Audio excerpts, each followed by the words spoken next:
Paz e graça para você ligado nessa emissora. Estamos começando o seu programa de reflexão, entrevistas e debates de todas as noites.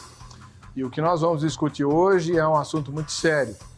Principalmente quem já teve pessoas queridas internadas em estado crítico no hospital, sabe que é difícil tomar determinadas decisões. Eu mesmo passei por uma situação como essa no ano passado, quando perdi meu pai, né? E também como pastor em algumas situações em que pessoas muito amadas, muito queridas da igreja se viam internadas, entubadas indefinidamente nas UTIs por aí, né? Aquele monte de aparelho apitando, ninguém conhecido e que ama por perto, aquele ambiente frio da UTI, quando na verdade o que se está aguardando é apenas que a morte chegue.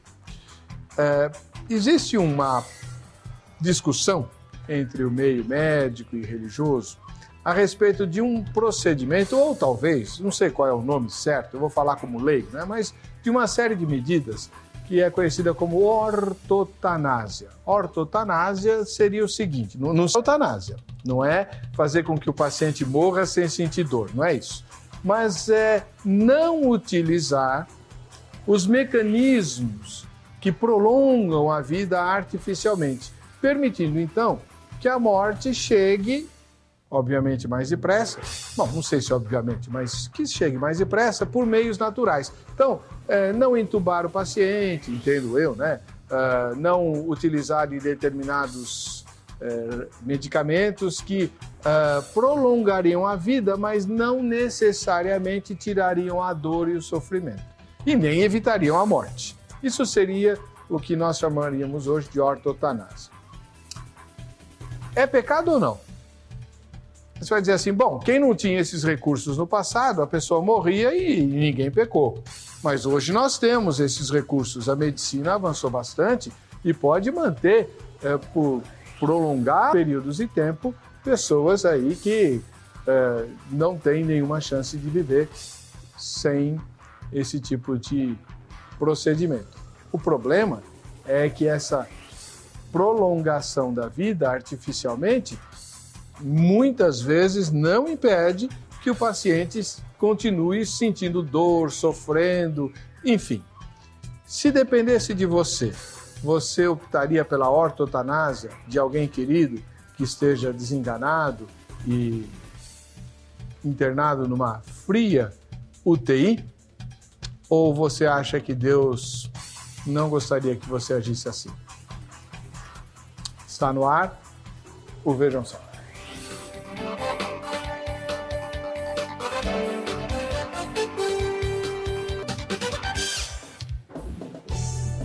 Olá! Em nome da Academia Teológica da Graça de Deus, estamos começando mais essa edição do programa Vejam Só, agradecendo o carinho da sua audiência e querendo te mandar um presente. O que é que você vai fazer? Vai votar na enquete do programa, que está lá no vejamsó.com.br e com isso se qualificar para os nossos sorteios, tá bom? Para conversar conosco a respeito desse assunto, obviamente nós trouxemos um médico, né? Na verdade ele é um oncopediatra e cristão da Igreja Batista da Liberdade. O Dr. Nelson Aquino volta ao programa Vejam Só depois de alguns anos em que ele estreou aqui. Seja bem-vindo, Dr. Nelson, paz e graça. Tudo bem com o senhor? Tudo bem. É um prazer voltar aqui, Heber. Eu agradeço pelo convite. E para falar de um assunto tão atualizado como o de hoje, né, que é sobre a morte. Um oncopediatra cuida de câncer em crianças, é isso? Ele cuida de câncer infantil, né? E a especialidade vai de 0 até, aqui no Brasil, até os 18 anos. Muito bem. E o senhor trabalha em algum hospital?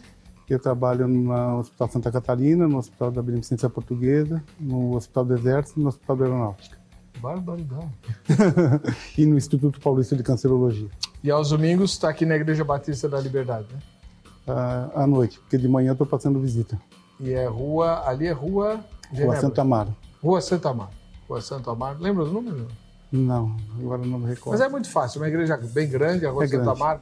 ela fica ali muito próxima da Câmara dos Vereadores, né? Exatamente. Aqui na cidade de São Paulo. Do outro lado, também voltando depois de 2 anos de ausência, o pastor Maurício Bulcão, ele que é especialista em questões éticas, ligadas à ética cristã, evidentemente, e pastoreia a Igreja Batista lá em Jordanópolis. Tudo bem, pastor? Como é que vai? Bem, graças a Deus, pastor. É um prazer voltar aqui.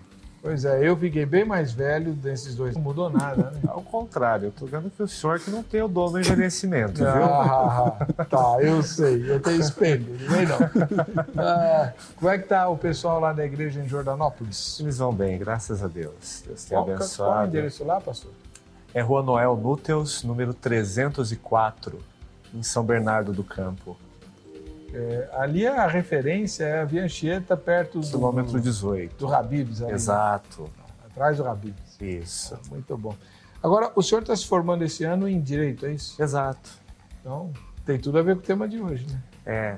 Embora a questão principal que eu penso que será tratada aqui seja no campo da filosofia e da sociologia, que são as áreas nas quais eu já tenho alguma habilidade um pouco maior para tentar ajudar, para tentar, pelo menos, levantar o debate. Né? Se bem que o gancho a conta é pecado. Exato. Né? E aí, o que é que Deus pensa da prática da ortotanásia? Para você entender um pouquinho melhor o assunto, a nossa repórter Jéssica Nunes preparou a matéria, vejam só. O valor sagrado da vida existe mesmo quando só possibilita mais sofrimento?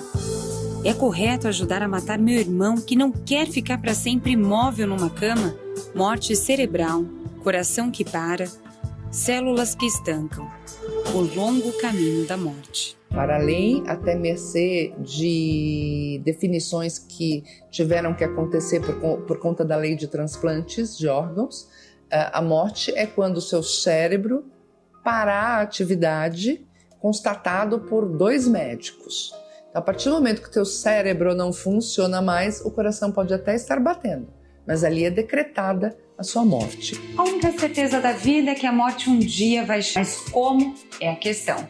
Ainda mais com os avanços da ciência, que nos traz dúvidas que antes a gente não tinha, e revolucionando o jeito como a gente encara a morte.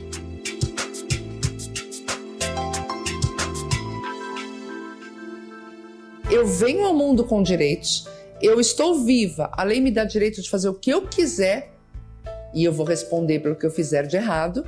E por que a lei não me permite ter a morte que eu quiser? Se eu estiver sofrendo, se eu estiver num processo médico muito ruim e que traga problemas sérios, do que eu estou falando? Eu tenho 3 filhos homens, eu não quero ser um ônus para eles.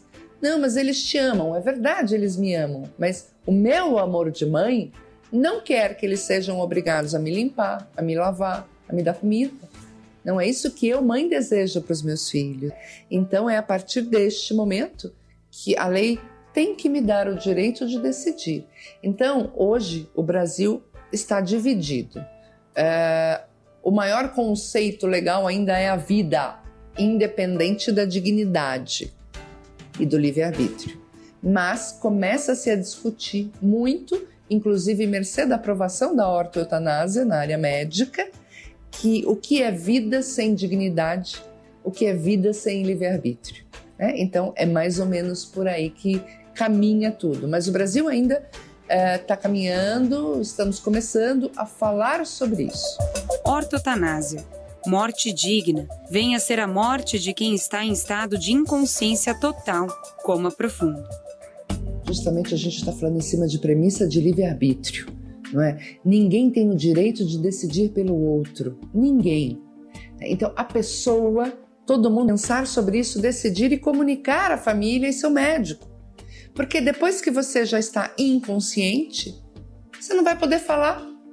E aí, o que a pessoa decidir tem que ser respeitado. O que acontece hoje em dia? Não se sabe o que o paciente realmente queria. A família, às vezes, fala sim, fala não, mas sem saber o que aquele paciente queria. O médico, então, fica muito em dúvida. É óbvio que quem pode decidir, no meu modo de entender juridicamente, é só a pessoa. Distanásia, prolongamento artificial do processo de morte. Vem a ser a morte de quem está em estado de inconsciência total, coma profundo. O que é muito triste nesses quase 30 anos que eu só atuo na área de saúde é ver o quanto um paciente que está neste processo comatoso, que está nesse processo degenerativo, doenças incuráveis, o quanto a família dele vai perdendo a memória boa dele. Porque o que é a memória boa? É a festa, é a risada, é a piada, é o almoço alegre, não é isso? Isso são as memórias boas.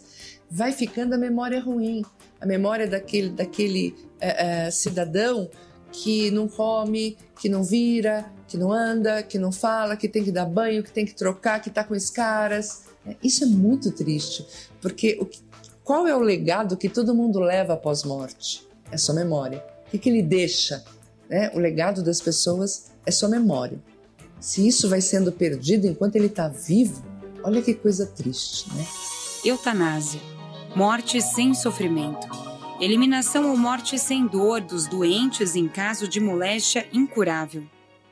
É uma pessoa estar nessa situação e alguém ingerir uma medicação, fazer alguma coisa que venha causar a morte. Isso é crime. Ainda não é crime, mas está para ser aprovado no Congresso. Crime. E é totalmente diferente da ortoeutanásia, porque a ortoeutanásia não prolonga, ou seja, não faz a distanásia, e nem intervém ativamente, que é a eutanásia. A ortoeutanásia simplesmente deixa a vida se encarregar. Há casos, há relatos no mundo de pessoas que acordaram depois de 16 anos. Né? São poucos, mas existe. Né? Por isso que é indispensável que cada um amadureça isso dentro de si. Eu levei 3 anos. Eu falei com vários professores de direito. Eu falei com a igreja. Eu fui falar com médicos. Eu falei com um monte de gente para me convencer de que realmente eu queria isso. Falei com os meus filhos. Então, não pode ser uma decisão assodada, rápida.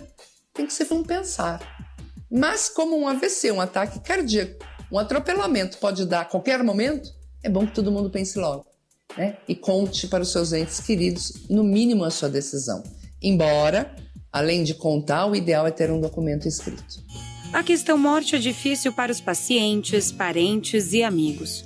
Mas são os médicos que passam anos aprendendo a lutar contra a morte para descobrir na UTI que às vezes devem agir a favor dela. E é por isso que o programa Vejam Só dessa noite quer saber até que ponto a prática da ortoeutanásia é pecado. Acompanhe. É isso aí. Muito bem. Estamos aqui numa tomada monumental, né?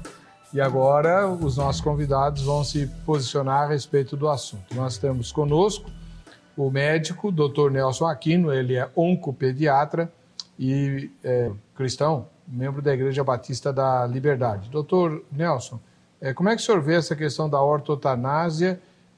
O senhor, como médico, pensa o que a respeito? E cristão, né? Em relação à ortoeutanásia, tranquilo, porque na realidade a ortoeutanásia nada mais é do que a boa morte, a morte natural. É diferente da distanásia, em que existe aquele prolongamento artificial da vida, em que isso sim corre em sofrimento sem finalidade nenhuma, né? Você mantém um paciente vivo, né? Mas você sabe que a vida dele é puro sofrimento. Isso chama-se distanásia, a morte prolongada, a morte fútil, né? E diferente também da eutanásia, onde o médico ativamente medicação ou simplesmente desliga os aparelhos para que ele morra. Ou se não, isso é a eutanásia viva. E tem a eutanásia em que você ajuda o paciente, você dá a medicação e ele próprio se injeta. Ele se mata e você só assiste a isso. E atualmente também, né, existe o que a gente chama de morte por abandono. Ou seja, quando você deixa as pessoas morrerem. Isso é muito natural, por exemplo, na guerra, em que você deixa o seu inimigo à morte. E, atualmente, também está acontecendo, hoje, Heber, nesses pontos de socorro da vida, em que você não oferece condição nenhuma e o paciente morre lá nas enfermarias, né? Quando tem enfermarias, ele morre no chão, na privada, nas macas. Em relação à ortotanásia, estamos muito bem tranquilos, né? Porque é a morte natural. Você não manda o paciente que você sabe que não há perspectiva nenhuma de vida, de qualidade de vida, em pacientes geralmente em estágio terminal de doença, não necessariamente de câncer, mas de derrame cerebral, de infartos, em que você sabe que você não pode mais acrescentar qualidade de vida para esses pacientes. Então, eles morrem naturalmente. Isso não é crime. Quanto a isso, não há pecado. Você deixar o paciente morrer. Deixar a vida seguir seu curso. Mas qual a diferença, então, da ortotanásia para aquilo que o senhor acabou de chamar de abandono?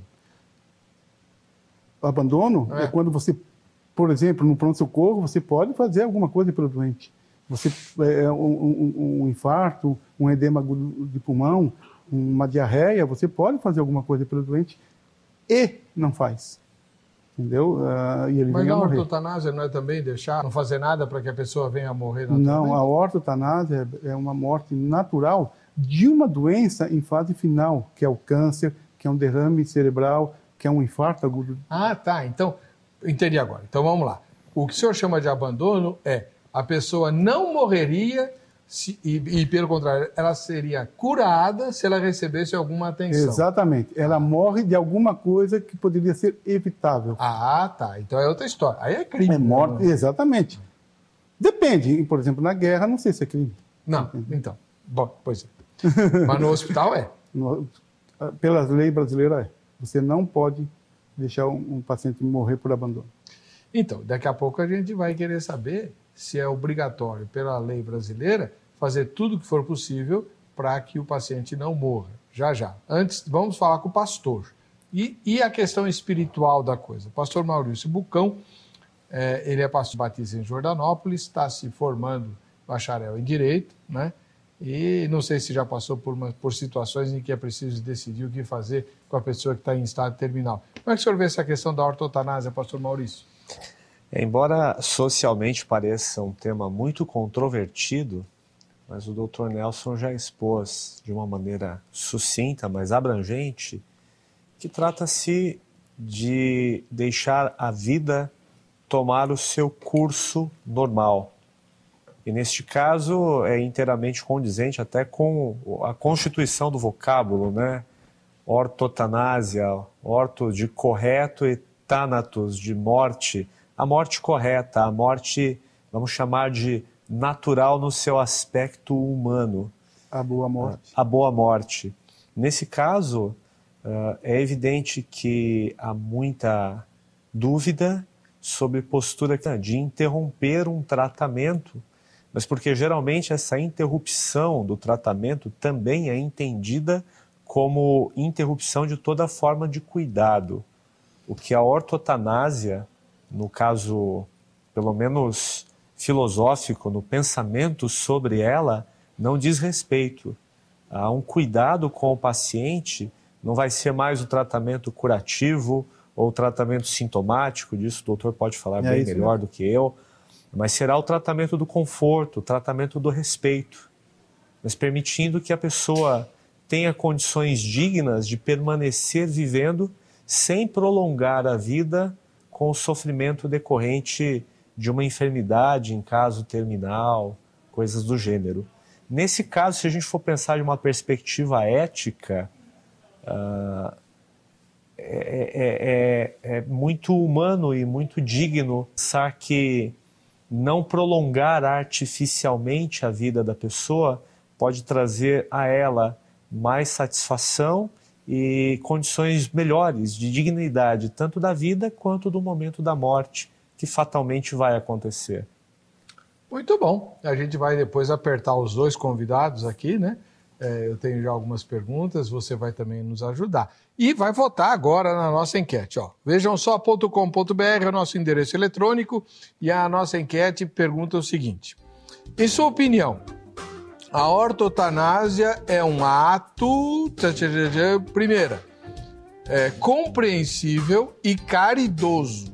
Então, dá para entender quem faz, quem opta pela ortotanásia e é elogiável. É uma demonstração de amor. Né? Segunda resposta, é um ato pecaminoso, porém compreensível. Né? É errado. Errado do ponto de vista de Deus. Deus considera pecado, mas nós humanos podemos compreender. Terceira resposta, é um ato pecaminoso e condenável. É errado do ponto de vista de Deus e é errado do ponto de vista humano. Não é para apoiar quem opta pela ortotanásia. E a quarta resposta é não sei ou nenhuma das anteriores. Tá? Não sei ou nenhuma das anteriores. Votou na enquete, você vai concorrer ao brinde da Academia Teológica da Graça de Deus, a grade. Tá aí, ó. O kit com a caneca do Vejam Só, mais a camiseta da grade e principalmente o telefone da grade para você amanhã. Agora tá muito tarde, não vai dar, mas amanhã você liga e se informa a respeito dos endereços, dos cursos que estão perto de você. A grade tem uma unidade aí pertinho de onde você mora, com o curso bíblico, esse tem. E também tem a possibilidade de haver outros cursos aí. Você vai se informar amanhã por telefone. 3115-0819, o segundo semestre está aí. Você pode fazer sua matrícula para estudar a Palavra de Deus e tirar todas as suas dúvidas a respeito das Escrituras Sagradas. Tá bom? Muito bem.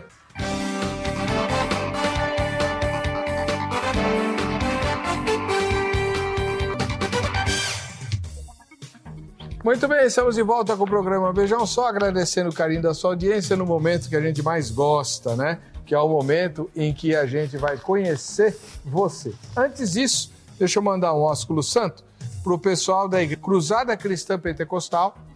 A irmã Sara Rosalina é dessa igreja, ela e o esposo me convidaram para estar domingo agora na Igreja Cruzada Cristã Pentecostal, fica na Vila Ré. A referência é o Extra da Avenida São Miguel. O culto lá é às 19h.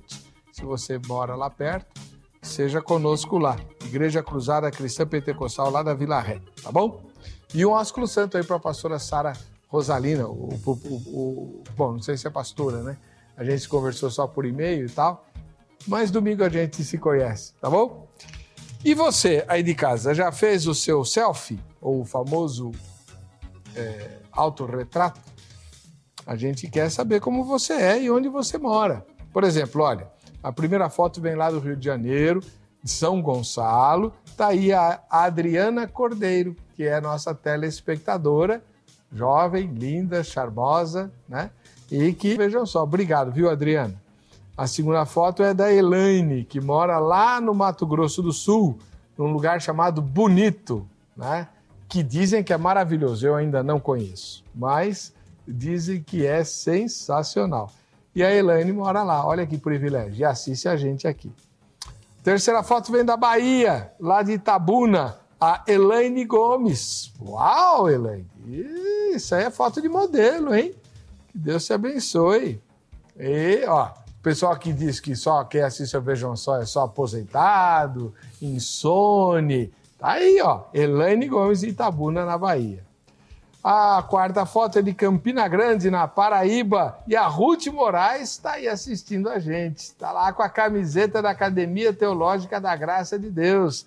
A Ruth ou é aluna ou já ganhou aqui o presente que o Vejam Só sorteia quase todas as noites. A quinta foto é do casal Saulo e Célia. É o Saulo muito sério, olha lá, mas a Célia não. A Célia é bonitona, alegre. Eles são de Itaporanga, em Goiás, né? Lá no estado de Goiás, Itaporanga. Assiste ao programa Vejam Só. Obrigado a vocês pela audiência. E a última foto de hoje vem de Rondônia, Cacoal, e é da Ana e do Esdras. Né? A Ana e o Esdras, também bem jovens, assistindo ao Vejam Só, lá em Rondônia. Legal, valeu. E a sua foto? Cadê? Põe lá, pega faz o seu autorretrato e do jeito que você quiser, né? E põe no facebook.com/programa Vejam Só. Não esqueça de identificar as pessoas que aparecem na foto e dizer o lugar onde vocês moram, tá bom? No fim de julho, mês que vem, nós vamos fazer o sorteio com todo mundo que participa. Um presentão bem legal aí, tá bom? O João é o encarregado de montar um kit presente. Não é um presente, é um kit de presentes para quem vai participar do sorteio. Bom, agora vamos voltar para o nosso tema difícil, né? Dr. Nelson Aquino, ele é oncopediatra, membro da Igreja Batista da Liberdade, e está conosco para falar sobre a questão da ortotanásia. Então, doutor Nelson, pelo que eu entendi do que o senhor falou, não há nada de errado e nem de pecaminoso na ortotanásia. Sim, senhor. Não há. Como o pastor bem disse, o pastor Maurício, a morte correta, a morte natural, a morte das doenças terminais, né? O grande problema, Heber, é que a família sempre não quer ver o familiar morrer. Ele sempre acha que tem alguma coisa para fazer. E como atualmente morrer em hospital é uma realidade, é uma atualidade hoje, porque a família não... Antigamente, as pessoas morriam naturalmente em casa. Hoje, existem os hospitais, existe a UTI, então eles acham que isso é um prolongamento, ou a tecnologia vai lhes dar a vida de novo. E nem sempre isso é possível, Heber, né? O grande problema que eu vejo em você levar os pacientes para a UTI, os pacientes terminais para a UTI, é você prolongar em demasia a agonia e o sofrimento deles, Heber, sem lhes oferecer nenhuma qualidade de vida. Isso que a gente chama de tratamento fútil.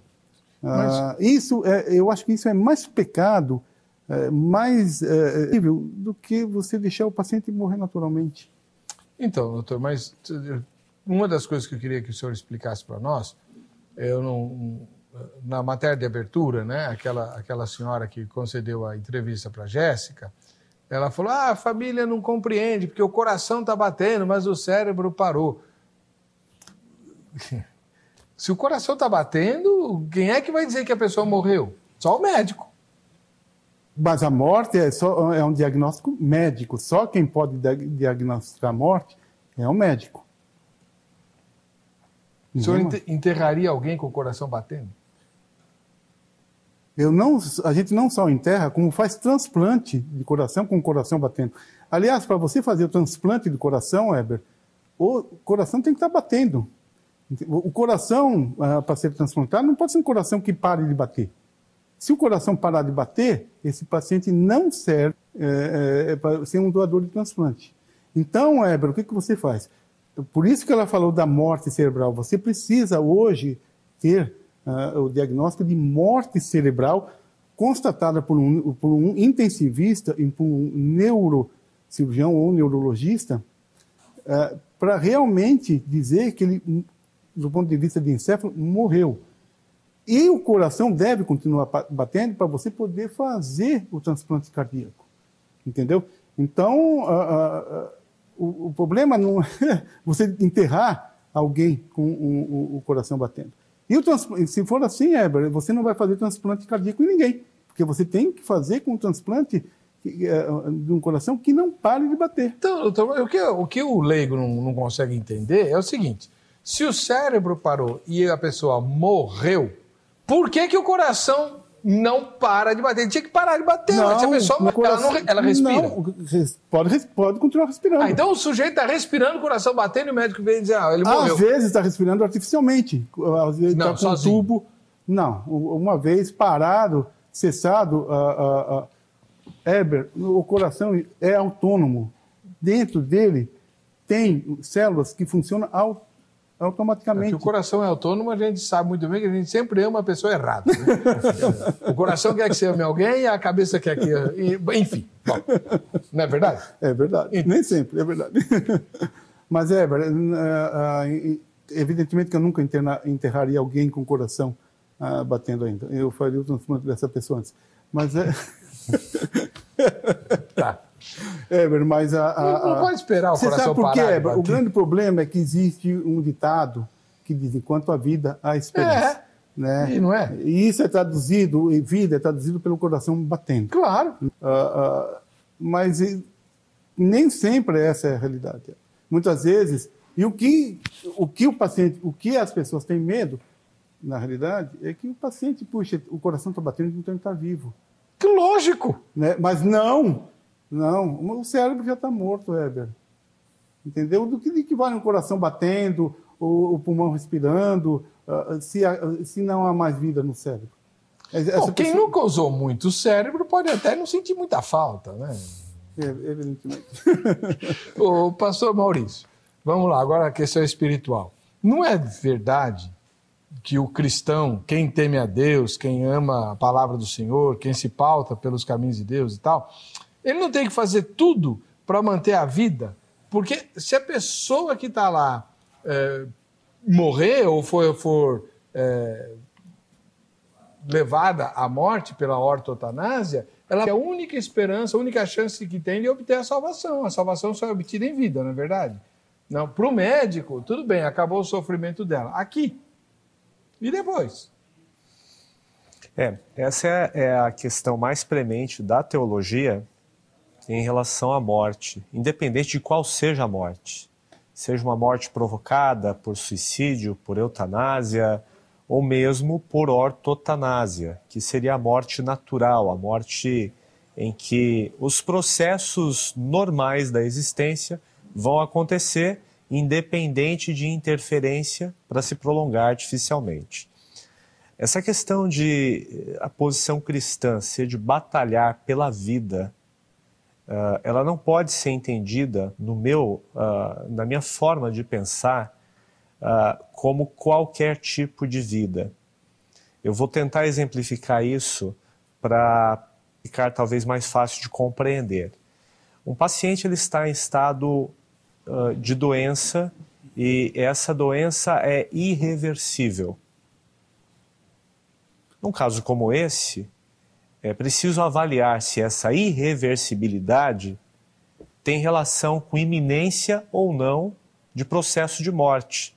Se não houver iminência de processo de morte, é evidente que não faz sentido pensar em ortotanásia, de deixar a pessoa morrer naturalmente sem nenhum tipo de tratamento ou curativo dentro dos limites possíveis, já que é irreversível, ou pelo menos o tratamento paliativo, o tratamento que vai tentar minimizar as dores da pessoa e dar a ela qualidade e possibilidade de continuar vivendo e exercendo os atos de vida.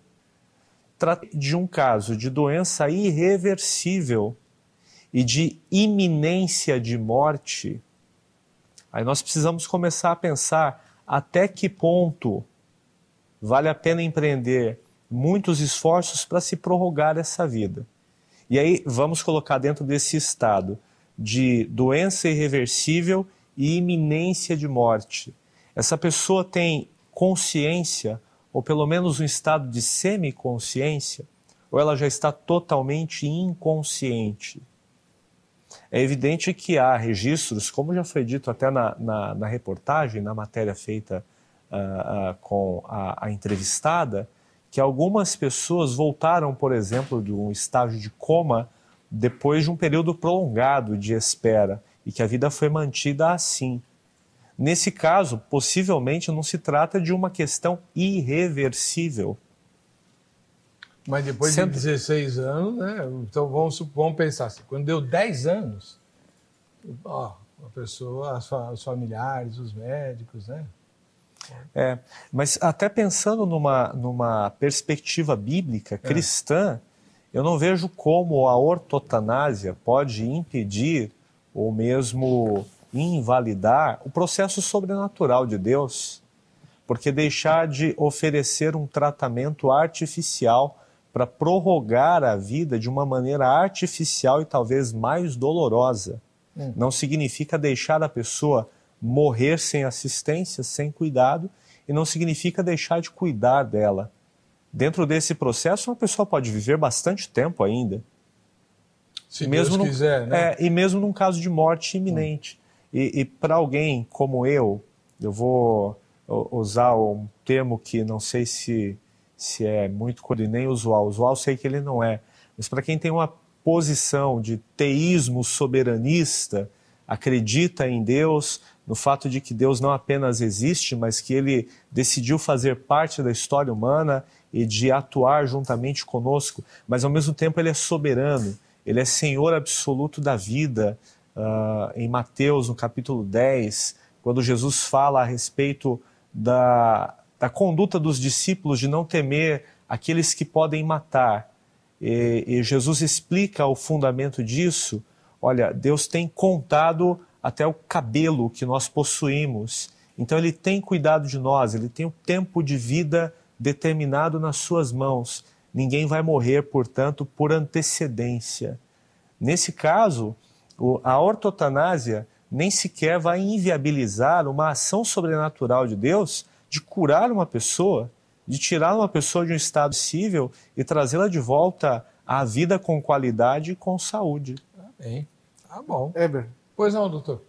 Só que o conceito de a vida está no coração é um conceito judaico. Para o médico e para o cientista, a vida está no cérebro. O cérebro é o que comanda todas as atividades, exceto o coração. O coração tem a sua vida própria. Tanto é, Heber, se você pegar um coração de alguém e colocar numa solução salina, ele ainda continua batendo por horas e horas. Entendeu? E é assim que faz o transplante? É assim, exatamente, senão é assim que faz o transplante. Você põe em solução salina e você consegue viajar de avião 1, 2 horas até, com aquele coração batendo. Sobre essa questão judaica, inclusive, parece claro pelo Antigo Testamento que, na maior parte das vezes em que se referia a coração, está se referindo à alma, ao imaterial, ao que seria o cérebro. E quando se fala de rins, é o nosso equivalente de coração. Um dos textos mais interessantes nesse sentido, Jeremias 17, 9 e 10, enganoso é o coração mais do que todas as coisas e terrivelmente perverso. Quem o conhecerá? Eu, Senhor, provo os corações e peso os rins. Isso para dar a cada um conforme as suas obras. Nesse caso, o coração é a alma e os rins seriam a parte vital que vai manter a pessoa em vida. O nosso equivalente de coração. Que legal. O Oliveira, ele mora em Uberaba, nas Minas Gerais. Maldade, maldade, maldade. Todo mundo sabe e ninguém faz nada. No Brasil existe a prática da eutanásia social. Duvidas? Então fique em um hospital público apenas como telespectador. O que podemos dizer sobre a eutanásia? Antes de dizermos alguma coisa, devemos visitar um hospital onde é tratado pessoas que se mantêm vivas através de aparelhos e se alimentam por sondas. Vamos olhar dentro dos olhos delas e veremos qual é o pedido dessas pessoas em sua grande maioria. Amamos as pessoas, mas em alguns casos o amor é deixar ir com dignidade. Doutora, a pessoa entubada está consciente? Não, ela está inconsciente, ela está sem vida de relação, entendeu? Ela não consegue se expressar, ela não consegue falar, ela não consegue demonstrar aquilo que ela sente.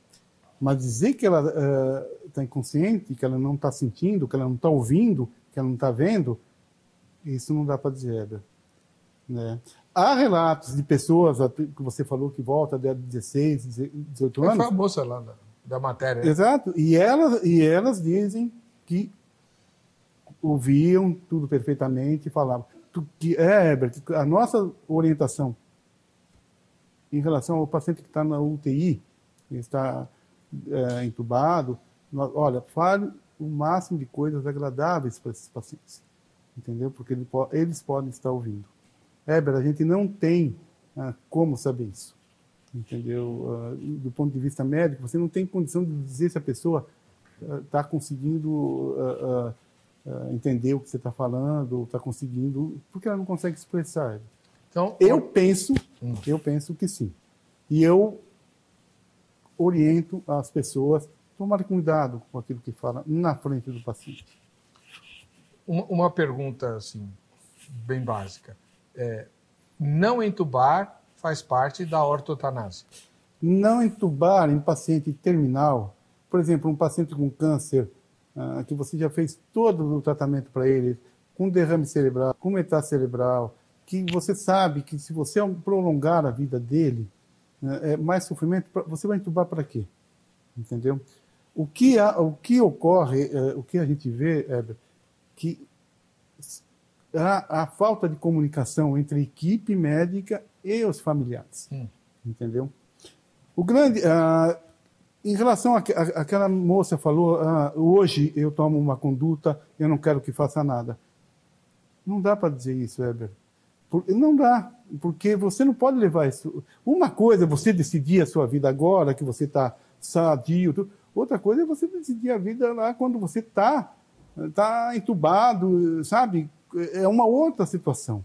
E a pessoa pode mudar de ideia. Entendeu? Então, Heber, é muito complicado, né? O ideal, existe toda uma orientação para você entubar. O paciente tem chance de sobreviver. O paciente ainda, eu entubando, eu prolongando a vida dele. Quando ele sair dessa situação, ele pode vir a ser tratado de novo, ele pode ir para casa, ele pode ter qualidade de vida, ele pode ter autonomia. Entendeu, Heber? Então, doutor, mas o que, como o pastor Maurício deve ter passado por isso, a família pega e fala assim, doutor, faça tudo o que for possível, não é assim que eles falam? Sim. Né? Mas quando a pessoa pede isso, ela tem consciência do custo que isso vai ter para o paciente ou ela está só aliviando a consciência dela? Geralmente, ela está aliviando a consciência dela. Geralmente, ela está... são pessoas que ou têm problemas afetivos, ou têm uma série de sentimento de culpa, ou tem aquela sensação que querem fazer tudo o que podem para o paciente viver.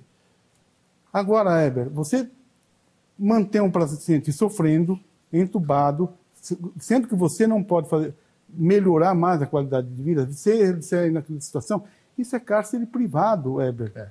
Isso é tortura psicológica. Mas, pastor,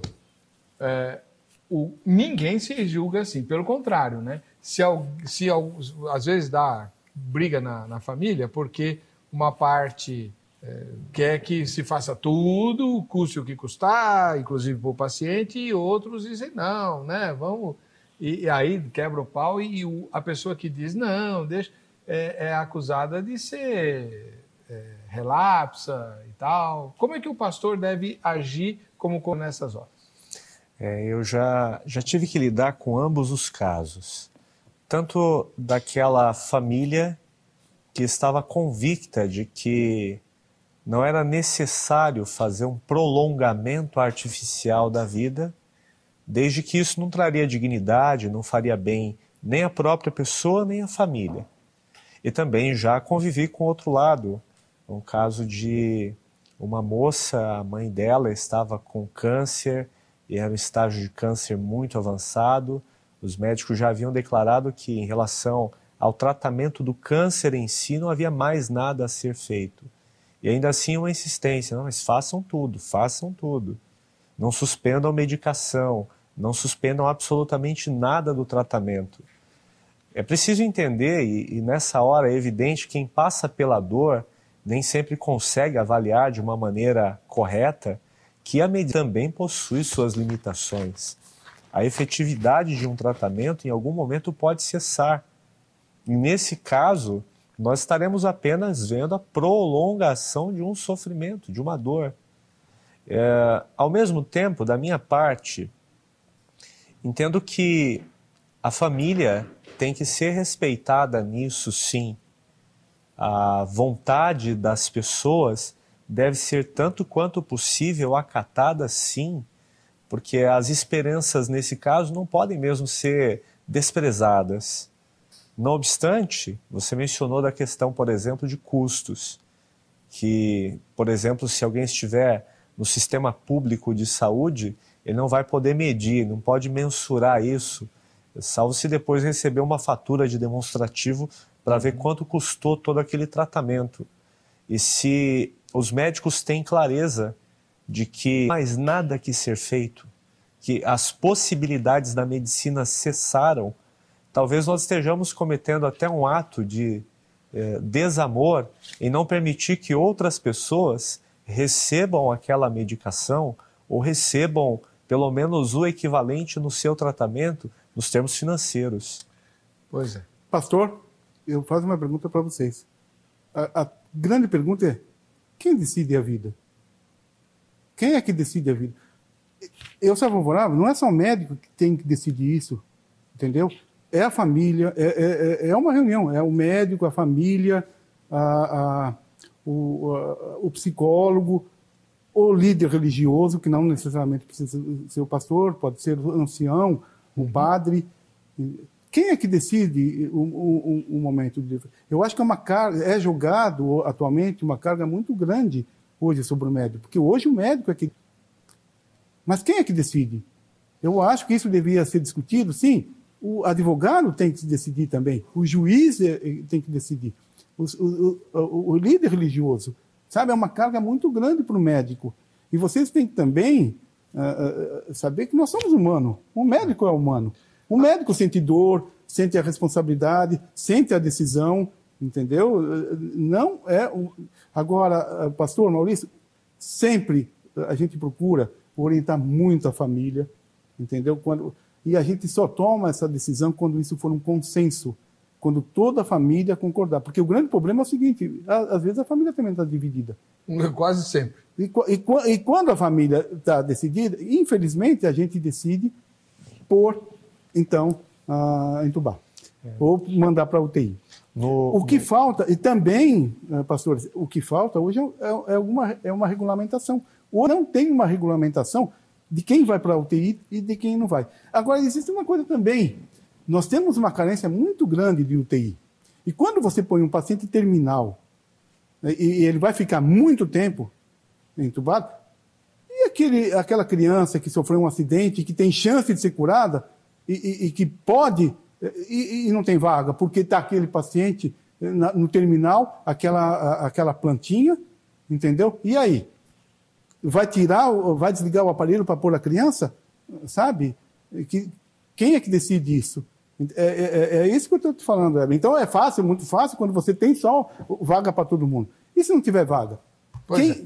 É isso que a gente vai discutir no próximo bloco, que são questões como essa e outras um tanto quanto mais delicadas, doutor, que todo brasileiro, como a gente viu no último e-mail, é muito desconfiado, né? Até que ponto, vem o médico e fala assim, olha, não tem nada a bater, não é melhor deixar ele partir? Será que não tem nenhum interesse por trás disso? Vender os órgãos dele, algum rico que está precisando do fígado, algum milionário que está precisando do coração compatível, lá sei eu, né?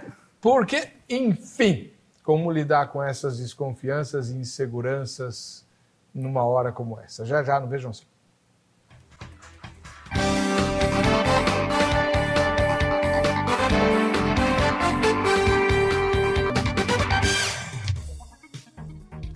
Muito bem, de volta com o programa Vejam Só. E você sabe que aqui você ganha presentes, né? Votou na enquete? O endereço da enquete é vejamsó.com.br. Votou na enquete, você concorre ao brinde da Agrade hoje. Mas se você não ganhar, seu nome fica na base de dados. No final da semana a gente vai fazer o sorteio do kit Jô Rezende para você. Vamos lá, gente. No bloco anterior, nós fizemos uma pergunta difícil, complicada, né? Por causa do ambiente que a gente vive, que é mergulhado na corrupção, seja ela de nível muito grande, como a gente viu agora na Petrobras e piorou agora na FIFA, né, CBF. Por falar nisso, tem um artigo no blog que é sobre essa questão da FIFA e da CBF, tá? ebercocarelli.blogspot.com.br. Eu tenho um especialista em esporte lá que escreve, tem um artigo muito instigante a respeito desse negócio da FIFA. Bom, então a gente está mergulhado na corrupção, né, no ambiente. Então nós tendemos a desconfiar de tudo e de todos. Aí você tem um ente querido no hospital, Vem a equipe médica e diz, olha, não há esperança para ele. É melhor fazer a ortotanásia? Não é eutanásia. A ortotanásia é não vamos fazer nada que prolongue artificialmente a vida dele e a morte virá como consequência natural. Sem dor também, né, doutor? Lógico. Sim, os analgésicos. Sem dor, sem falta de ar. Isso. Né? Aí, como é que a gente faz para... será que esse médico está sendo honesto ou ele está querendo pegar o fígado do meu pai, né, o coração da minha mãe? Vou começar com o pastor. A gente pode orar para Deus revelar, pastor? Eu acredito que sim, e Deus pode inclusive revelar pelos meios mais humanos, normais e naturais possíveis e não deixará de ser uma revelação por causa disso. Ou como Deus é soberano também, se Ele quiser fazer algo diferente da naturalidade, Ele que tem poder e Ele que de fato faz o que Ele quer fazer, quando Ele entende fazer e com quem Ele entende. Mas eu vejo que é interessante também retomar algo do bloco anterior, quando o Dr. Nelson falou sobre a questão da autonomia. Quem vai ter autonomia para decidir? Certo. O médico, a família, o advogado, o pastor, algum líder espiritual, religioso. Nós queremos ter essa autonomia sempre. Nós queremos comandar os processos de vida. Nós temos todo o interesse de ter pelo menos a sensação, porque a possibilidade real temos, mas ter a sensação de que a vida está nas nossas mãos, que nós temos o controle. Eu vejo que precisa ter uma relação de interdependência de todos estes envolvidos. Família, o médico, o líder espiritual, religioso, o advogado. Agora, o controle está nas mãos de Deus. Ele é o único autônomo para definir os rumos e os limites da vida. No sentido humano, a morte é evidentemente algo natural, vai ser uma consequência da vida. Quem nasce já começa a morrer. Teologicamente não é assim. Teologicamente o homem não nasceu para morrer e por isso a morte é tão angustiante. Aquela sentença de Gênesis 3,19, você foi tomado da terra e voltará para lá. És pó e ao pó tornarás. Aquilo que é repetido depois pelo pregador do Eclesiastes, capítulo 12, versos... O pó volte à terra de onde era, o espírito volte a Deus que o deu. A morte produz mesmo uma ruptura, uma separação, uma dor. E isso incomoda em demasia a alma, o coração humano, faz sofrer. Aqueles que ficam, evidentemente, vão ter que conviver com um lapso de tempo de muita tristeza por causa da ausência de um ente querido. Então é claro que, em casos assim, a morte nunca vai ser vista como algo normal, como algo natural. Teologicamente não há naturalidade para a morte, mas entendendo também de uma perspectiva teológica que Deus é soberano como doador e mantenedor da vida, uma equipe médica, juntamente com a família e com todos os demais envolvidos, pode dizer: nós vamos manter o tratamento, independente de qualquer possibilidade de reversibilidade ou não. E Deus soberanamente toma aquela pessoa no instante seguinte. Bem como também família, médico, teólogo, advogado, pode dizer, nós vamos manter o tratamento ou nós vamos interromper agora. Nós vamos deixar o processo morte que se iniciou seguir-se dentro da normalidade de como termina a vida. Deus pode perfeitamente interferir também, porque Ele é o único autônomo nisso. Então, compartilhar as responsabilidades entre nós é importante, evidente, mas o único que de fato tem o poder para determinar e decidir ou intervir de uma maneira sobrenatural é Deus. As nossas decisões, elas evidentemente são limitadas. E o senhor, doutor, como é que vê isso? Eu sei que o senhor é cristão, uma igreja excelente, mas o senhor é médico também, lida com a morte todo dia. Sou médico e sou cristão. E muitas vezes eu não entendo a vontade de Deus. E isso, muitas vezes, para a gente não está bem claro. Né? O que Ele realmente deseja. Em relação ao que o senhor falou sobre a família não desconfia, o médico é treinado para salvar vidas, entendeu? A gente aprende durante a faculdade, durante a vida, a salvar vidas. Agora, Heber, evidentemente que existem, em todos os lugares, existem mal profissional, entendeu? Existem profissionais que realmente querem que aquele paciente, e não só médicos, existe interesse, muitas vezes, de alguns profissionais, mal profissionais, em manter a vida para ele ganhar mais dinheiro. Do próprio hospital, em manter o paciente na UTI para ganhar mais. Evidentemente que isso tem. Eu não conheço esses profissionais, mas eu sei que existem. Assim como em relação ao que você perguntou, a família não pergunta, mas a família também pergunta, será que aquele pastor é honesto mesmo? O que será que ele faz com o dízimo? Entendeu? Agora, é a mesma coisa na política. Todo político é desonesto, todo cara que está na CBF é desonesto, entendeu? Eu prefiro crer que não, Heber, entendeu? Eu sempre vou achar que o ser humano é bom e está voltado a fazer coisas boas. E no meio médico, existe uma coisa que se chama, o profissional precisa ter dom, ele precisa gostar do próximo, ele precisa saber ser misericordioso, se colocar naquele ser que sofre. Então, muitas vezes você é mal interpretado mesmo, entendeu? Você não é entendido, a família acha que você quer ganhar em cima do sofrimento humano, entendeu? Quer ganhar, sabe? Não, eu posso te dar, claro. Não vale a pena ganhar dinheiro dessa forma. Então, eu prefiro acreditar que o médico, aquilo que ele faz, se ele coloca o paciente na UTI, ele coloca por achar que ele está fazendo o melhor pelo seu doente. Agora, volto a falar, eu não sei qual... aliás, eu cansei de perguntar, senhor, qual é a tua vontade? Porque muitas vezes ele não responde, entendeu? Eu já cansei de perguntar. Emília Mattielli Scapini. Ou Emília, é tudo da buena gente, é? Ela mora em Cabo Frio, no Rio de Janeiro. Paz e graça, no meu ver, só quem dá a vida tem o direito de tirá-la, que é Deus.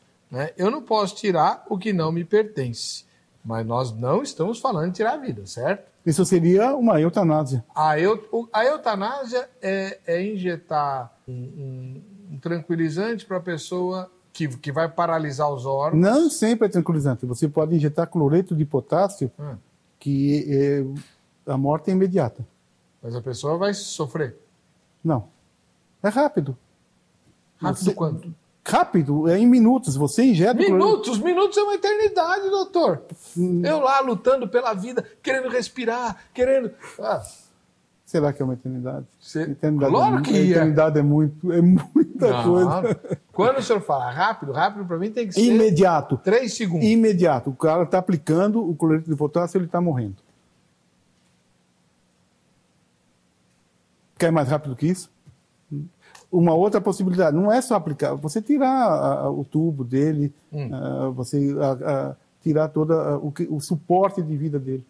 Eu acho que ninguém está propondo isso. Isso se chama eutanásia. Ninguém está propondo. A ortopedia é deixar o paciente seguir o curso natural da vida dele, em circunstâncias de terminalidade da doença. E deixa eu fazer uma pergunta bem difícil. Difícil para mim, né? Imagine a seguinte situação. Vou começar com o pastor. Pastor, por favor. Eu sou membro da sua igreja, o senhor me conhece há muitos anos, eu sofro um grave acidente e torno-me totalmente paralisado do pescoço para baixo. Como é que chama isso? Tetraplégico. Tetraplégico, mas assim, totalmente mesmo, totalmente paralisado. A única coisa que funciona é a minha cabeça, certo? Aí tal, passa o tempo, uns 2, 3 anos e tudo, eu não quero mais viver assim porque eu não posso fazer nada. Eu estou vivo, estou respirando, estou falando, mas eu estou sentindo e tal. Aí eu quero desistir da vida. Aí eu chamo o senhor, primeira pessoa. Ô pastor, o senhor é meu pastor e tal. Desse jeito não adianta eu continuar vivendo, ainda sou jovem, poderia ter muitas possibilidades, mas desse jeito eu não tenho possibilidade nenhuma, fora todo o trabalho que eu dou para quem cuida de mim e todo o custo que isso implica. Eu quero morrer. Deus me condena se eu optar pelo suicídio assistido? Eu creio que o suicídio assistido, a eutanásia, em que necessariamente o paciente não precisa concordar ou não, alguém vai decidir por ele e vai induzir o final da vida, vai induzir a morte. Em casos como esse eu não vejo justificativa, porque é evidente, ninguém gosta de sofrer e não tem que gostar mesmo. Agora, é claro também pela palavra de Deus, pela Bíblia, de que Deus usa o sofrimento de uma maneira pedagógica. E não é para nos ensinar, aqueles que sofrem, mas muitas vezes também para ensinar muitas coisas, deixar legado, deixar exemplo para muitas outras pessoas em redor. Um caso como esse não é o objeto aqui da nossa discussão da ortotanásia. Significaria continuar cuidando, tratando dele, até que houvesse uma morte natural. E essa pessoa, no caso, está pedindo para que a morte seja provocada. Isso. E a própria pessoa não teria como fazer um suicídio assistido sendo tetraplégica. Ela precisaria ser morta por alguém. Exatamente. Então, nesse caso, mesmo que algumas posturas de ética cristã defina que a morte por misericórdia, tirar a vida misericordiosamente, seja algo bom, eu entendo que nós estaríamos caindo no que a irmã do último comentário mencionou. Nós estamos interferindo num processo que deve ser administrado exclusivamente por Deus. E o senhor, doutor? Você fazer a eutanásia pelas leis brasileiras é crime. Quando esse paciente está tetraplégico, ou seja, em qualquer circunstância em que ele tem autonomia, ele não precisa do médico para se matar. Ele não precisa do médico para morrer. Contrata um assassino de aluguel, tem tanta gente que mataria eles tranquilamente por 50, 100 reais. Ele não precisa do médico para... 50, 100 reais? Ô, doutor. A vida, às vezes, vale isso. Ué, a vida vale um par de tênis, a vida vale um carro. Éber, entendeu? Alguém estaria disposto, na periferia, a matar por 100, 200 reais, entendeu? Então, ele não precisa do médico para cometer ou para ajudá-lo a morrer. Nunca um paciente chegou para o senhor e falou, doutor, cansei da vida, eu quero morrer. Vários pacientes já falaram isso. E o senhor responde? Matei eles. Nunca matei ninguém. E não pretendo, quer dizer... não pretendo matar nunca, Heber. Eu falei para você, nós somos a favor da vida, entendeu? O CRM não permite que a gente faça a eutanásia. O que é CRM? O Conselho Regional de Medicina. A Constituição Magna do Brasil é a favor da vida. Você não pode matar em circunstância nenhuma, entendeu? Salvo no aborto, que é arriscar a vida da mãe. Certo. Nossa repórter perguntou a respeito da ortotanásia. Vejam as respostas. Eu falei em ortotanásia? Se for alguma coisa relacionada à eutanásia, sim. Porém, ortotanásia, não conheço ortotanásia. Eu não sei exatamente explicar o que significa. A ortotanásia, na minha pecado, porque quando a pessoa sabe que ela está doente e aquela doença leva à morte, ela já tem uma noção que ela vai morrer. Então, se ela sabe que ela vai morrer e não se cuida, né, ela está se preparando para a morte. Então, para mim, é suicídio. E suicídio é pecado. Se for alguma coisa for pecado, será se drogar, tomar medicamentos para ir contra o natural da vida. Você prolongar a vida através de medicamentos, isso talvez seja pecado. Agora, você agir de forma natural, não. A medicina está evoluindo, tudo, entendeu? E Deus pode, né? O agir de Deus às vezes pode curar a pessoa, a família às vezes está orando, tudo. Às vezes até a pessoa pode estar cansada, não vou ter mais solução, tudo. Mas basta crer, tem que crer. Pastor Geraldo José Alves Filho, de São Gonçalo do Pará, das Minas Gerais. A cidade chama São Gonçalo do Pará, mas fica no estado de entender também, né? Cada um. Eu sou contra, mas existe o ditado popular de que em cada cabeça existe uma sentença. Se o paciente está internado, sofrendo dores, e eu sei o que é sentir dor, porque tenho sofrido com isso há mais de 20 anos, não tem mais recurso médico para salvá-lo e a família resolve optar por essa prática. Quem sou eu para condenar?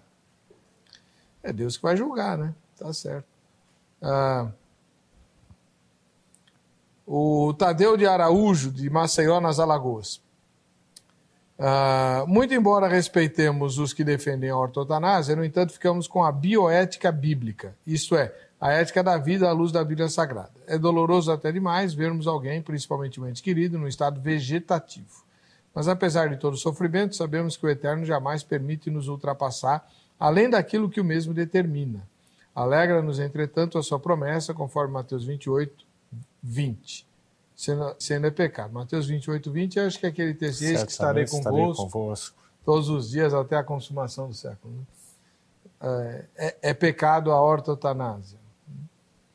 Jonas Alves da Silva, ele mora nas Minas Gerais, em Araguari. A ortotanásia é conduta atípica frente ao Código Penal, pois não é causa de morte da pessoa, uma vez que o processo de morte já está instalado.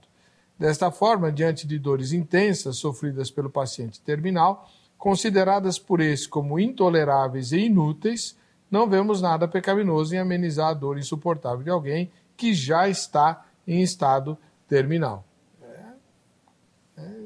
Né? O paciente em si, ele não é consultado, ou é? Sempre. É? Ele é o principal interessado. Mas se ele estiver inconsciente, não dá. Aí o familiar mais direto. Qual que é a tendência, assim, em termos de estatística? Para sim ou para não? O quê? Para ortotanásia ou para não? Quando é o familiar que é consultado? Câncer, geralmente, é 80% é a favor de não fazer nada. Uhum. Entendeu? Não prolongar a vida dele. Porque são pessoas diferentes, são pessoas que já se acostumaram com o sofrimento, estão vendo aquela pessoa sofrer demais, estão vendo que já se tentou tudo, fez todas as formas de tratamento, o paciente não responde, aquela dor que não cessa, aquele emagrecimento que continua. Por mais que ele faça, por mais que ele tome o remédio, ele não melhora. Entendeu? A família chega uma hora que não suporta mais tanto o sofrimento. Então é muito fácil você discutindo e falar, olha, eu acho que a gente não tem mais o que fazer em termos de cura, em termos de tratamento para ele. Agora, bem lembrou o pastor Maurício, ortotanásia não quer dizer que você não vai fazer mais nada pelo doente. Você tem que deixar o paciente sem dor e sem falta de ar, sem sofrimento. Tem métodos de você aliviar o sofrimento dele, mas sem necessariamente prolongar muito a vida. O que a gente não quer é prolongar uma vida desnecessariamente. Ou antecipar uma vida, isso é impensável. Inclusive porque no caso da ortotanásia, ela nem está necessariamente diminuindo o sofrimento. É o ato de não prorrogar artificialmente a vida. Nem diz respeito a pessoa sofrer menos ou mais, porque a pessoa vai continuar sendo cuidada. Vai ter o tratamento de dignidade, vai ter o tratamento de conforto, de respeito. Mas isso pode não realmente tirar a dor que a pessoa sente. Deixar ele, não uma morte digna, mas sim uma vida digna. É isso que a gente tem que se preocupar. Eu imagino que seja assim, né? Agora, só para reforçar, a ortotanásia ela só é pensada em caso em que o processo de morte já se instalou. Exatamente. Tem uma frase da moça que foi entrevistada na abertura que me deixou preocupado. Quando ela disse que ela tem 3 filhos homens, e que ela não quer que, se acontecer alguma coisa com ela, que esses filhos tenham que cuidar dela, fazendo higiene, alimentando, etc. Isso não é necessariamente algo que a aproxime da morte. Se ela sofrer, por exemplo, sei lá, um derrame, né? O derrame não mata, nem sempre mata. Nem sempre mata. Mas capacitá-la. Pode, deixar numa vida vegetativa. Não, nem digo isso. Mas ela vai precisar de cuidados especiais. Né? Vai perder a autonomia. É o caso de ortotanásia? Aí não, né? Não, isso não é ortotanásia. Então, e por isso que eu achei esquisita a fala dela nesse contexto. Isso não tem nada a ver com ortotanásia. Isso chama-se abandono, entendeu? Qual é o familiar que, em sã consciência, vai abandonar vai deixar de limpar o doente, vai deixar de ajudá-los nas necessidades. Eu acho que ficou pior um pouco quando ela disse, são 3 filhos homens. Quer dizer que se tivesse uma filha mulher, aí tudo bem. Não foi o que ela disse? Foi. Sim, absoluto.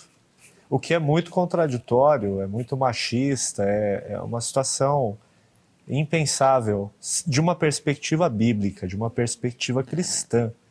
E nota-se sempre que há uma confusão muito grande dos termos. É verdade. Sempre as pessoas estão se referindo à ortotanásia como eutanásia ou suicídio assistido. E essas coisas não têm relação. Então, como eu acabo de dizer, e também o Dr. Nelson já expôs isso de uma maneira muito direta e clara, a ortotanásia, ela eventualmente nem vai diminuir a dor que a pessoa sente. Simplesmente vai interromper a prorrogação, o prolongamento artificial da vida e vai manter os cuidados que a pessoa precisa ter, tanto para a vida digna quanto para a morte digna. Ok. Nós estamos chegando ao final do programa. Quero agradecer ao Dr. Nelson Aquino por ter estado conosco, né? Ele é oncopediatra e membro da Igreja Batista da Liberdade, cristão, além a Igreja Batista da Liberdade é uma das melhores igrejas que eu conheço. E o pastor Maurício Bulcão, que também é batista, da Igreja Batista lá em Jordanópolis, que aqui nos ajudando nesse tema difícil e complicado. Você que tem dúvidas a respeito, quer conselho, quer consultar, 2 melhores conselheiros do que esse você não vai achar, né? Pode falar. Posso fazer uma última menção, pastor Eber? Nas últimas semanas eu tive que lidar muito com a morte. Lá na nossa igreja, 2 pessoas faleceram no espaço de tempo aí de 7, 8 dias, e tudo isso é muito doloroso de lidar.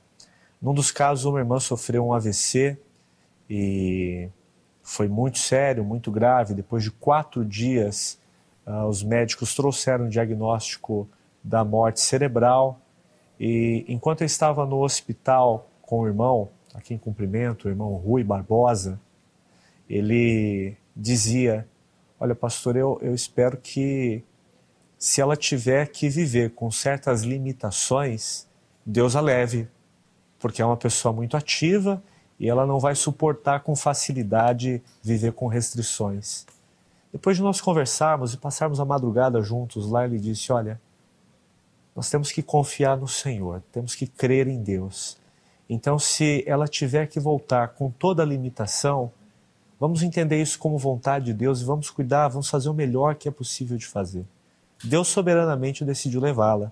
Nesse caso, eu pessoalmente fico contente de ver que o irmão não estava apenas querendo fugir do sofrimento, impedir a dor, mas ele entendeu que tudo isso pode ser inclusive usado por Deus para o nosso bem. Só queria fazer uma coisinha, Heber. Eu, como oncologista pediátrica, acho que a pior coisa do mundo é o pai e a mãe pensar, puxa, não vai mais ter tratamento com meu filho. Tenho certeza, eu tenho que decidir, não mais nada, que ele vai morrer. É uma das piores decisões do ser humano, é decidir quando parar de tratar o filho. Bom, o nosso tempo acabou. Vamos ver quem vai levar o brinde da grade, rapidinho. É o Orlando Pereira da Silva, de Campos dos Goytacazes, Rio de Janeiro. E nós nos encontraremos no próximo Vejam Só.